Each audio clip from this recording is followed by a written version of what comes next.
पोहरी उपचुनाव की लड़ाई त्रिकोणीय होने की संभावना है। दरअसल बसपा के फैसले से कांग्रेस बीजेपी दोनों ही दल चौंक गए हैं।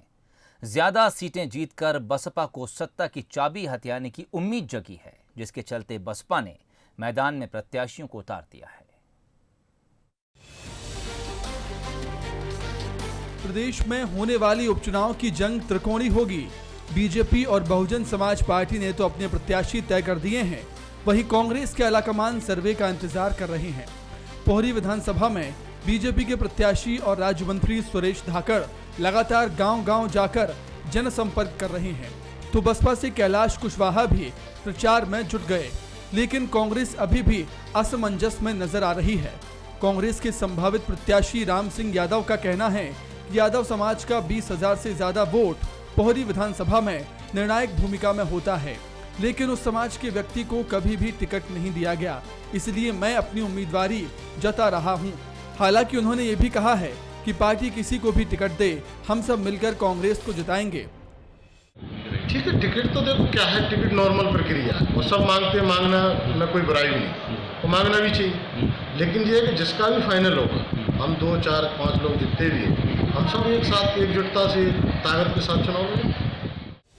वहीं बसपा प्रत्याशी कैलाश कुशवाहा बीजेपी पर जनता की ओर ध्यान नहीं देने का आरोप लगा रहे हैं और कह रहे हैं कि इस बार उनका चुनाव जनता ही लड़ेगी। 2018 में मुझे लगभग 53,000 वोट जनता ने दिया।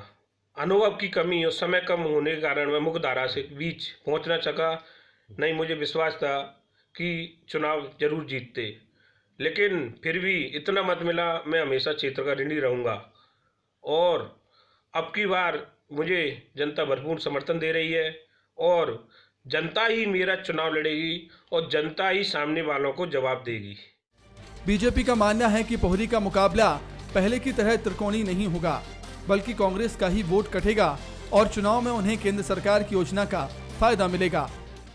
बहुजन समाज पार्टी के प्रत्याशी को पिछली बार से कम वोट मिलेंगे और वो जो भी वोट लेंगे सीधे सीधे कांग्रेस को ही नुकसान पहुंचाएंगे।